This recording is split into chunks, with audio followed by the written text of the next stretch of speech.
Hey guys, this is Steven from Steven's Classic Garage, and welcome to the Kraut front radiator support brace. So this is a little intermediate video that I wanted to shoot, because I really wanted to go more into this bracket. Normally this was supposed to be when it is installed, but basically I have something that I have to add, because this might never get installed. It was definitely not a place in install. A lot of stuff had to be done. I don't know if it has something to do with my frame is tweaked, because it does look pretty straight looking at it, or this the bracket wasn't installed the best, and not installed the best, wasn't designed the best, and it should have been left as a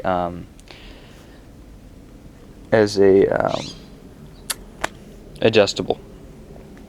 So basically the bracket comes with these pieces, and from the get-go mine needed those pieces.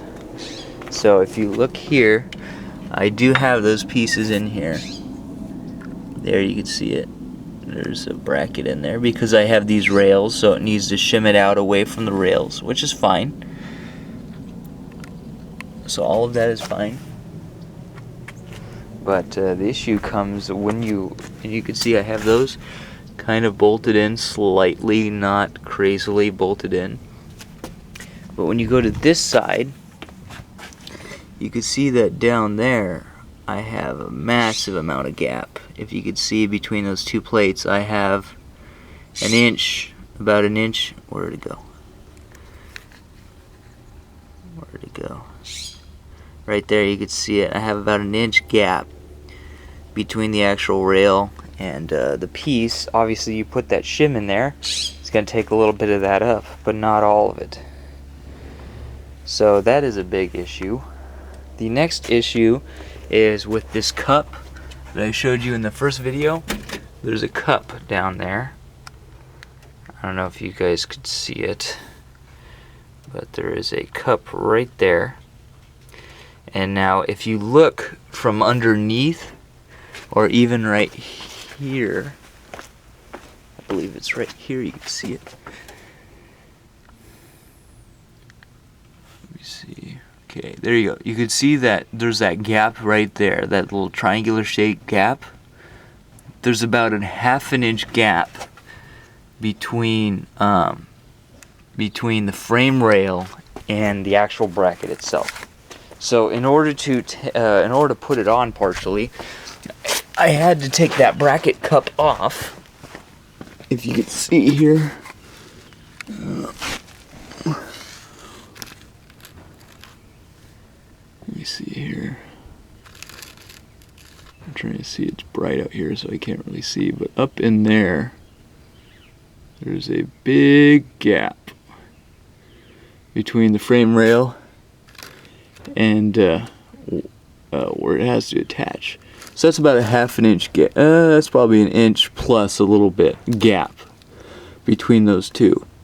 And so there was no way that you were going to be able to get that bracket in there with that cup on.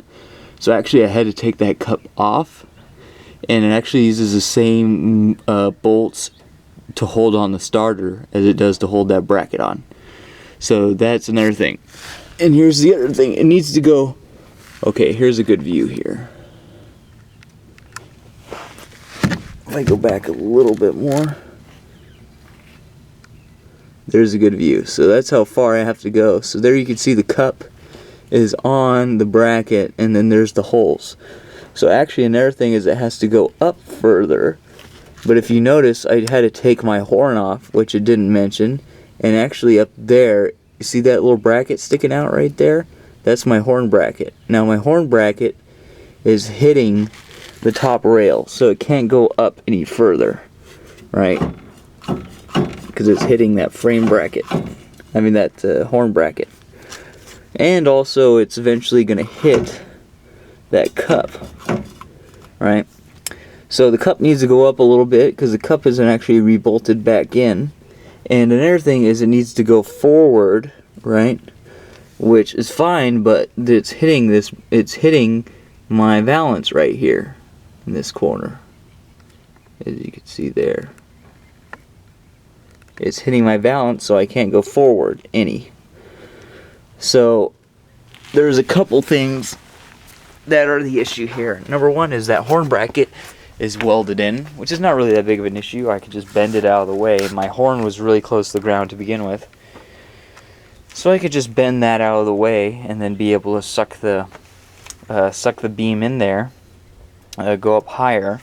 But whether or not I'll be able to go in, maybe if I could get it to go up another half an inch, I could get it to go in all the way. That's a possibility. And then, because then it will be able to go forward. But it looks like this is pretty much most of the way forward already, because I was able to get the bolts in here. So it looks like it's forward all the way already here. Otherwise I'll have to reopen up these bolts and have it go all the way in. So something is, and obviously it needs to come this way, so I need to extend the bolts that it uses for the bumper bracket. And that's another thing with this bumper bracket, it's really hard to get your hand in there and manipulate the bolts as well as put the bumper where it needs to be at the same time, right? Because it's basically crushing your hand in there. So hopefully you have like somebody, you know, that has really small hands that could get their hands in there and be able to do that. So with this install, because another thing, like I said, with where it is right now, I could get this top bolt in for that bracket, but I don't think I could get that bottom bolt in. So I need to get it to go in further in order for that to pivot. Luckily that motor mount is a pivot cup, so the cup could go this way, forward and backward. It's just pivoting on a piece of rubber. And so that way when your motor's racking during acceleration, it racks a little bit and bottoms out, and then racks a little bit and bottoms out. So that's kind of what it's designed to do. So luckily it's designed to do that, but just not going very well from the get-go here. So basically, because here it's okay, and then over here it should be okay. Yeah, over here it's already all the way forward, but it still needs to go forward like another half inch. So a couple things. Number one, grind off that corner, grind off all the corners to where it's flush with the weld, right? So on this down here on this corner where it's hitting my valance, just grind all the way around that right to the point where it's being welded to the beam. I could get it in a little bit closer, and then I could bend the horn bracket up and out of the way so I could get it up another half inch. Then hopefully I could get it close enough to the rail, or I could get the bottom bracket in, and then I could put an extension, put some sort of aluminum extension in there, or a rubber extension, or a plastic extension or something in there, so that I can bolt it up, and then put another extension in here and kind of adjust the distance between the two, kind of split the distance between the two. So measure this distance and do half here, half over there, right? And basically use that to recenter the bracket in place, and then put an inch extension down there between the main section, or 3/4 of an inch extension, or whatever. And then the final thing about it is down here. I don't know if you can notice right now, but this bracket is actually in a good spot. It's just right next to my valance there. So it's actually sitting flush with the valance. So I'm not too worried about it hitting anything compared to the oil pan of the car. So of this motor, of this diesel. So that is the current issues with the Kraut front radiator support bracket. I think it's bumped it up from a luckily what this means is that most likely I don't have to do any modifications of the car itself.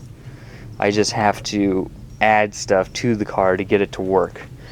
But it's definitely not working out of the box, and there's a lot of things that they missed. For example, the horn bracket, for whatever reason, either my frame is tweaked or it's not designed correctly, it doesn't just fall in there. Because right here in the middle, like I said, I'm about an inch off. So maybe with the horn bracket out of the way, these two pieces here shimmed, and then try to get it as far in as possible, and then get this guy bolted, the cup bolted back in on the bottom, and then just put a shim plate, and then it will be in there without having to do any modifications to the bracket itself. Just got to add a couple pieces here and there, but that's going to require machining and all that jazz. So this definitely bumped up the difficulty of install massively, and I'll have to think at the end of this series whether I recommend it or not. So hopefully that other suspension one, the one that goes across the suspension, will be easier to install. So stay tuned for that one.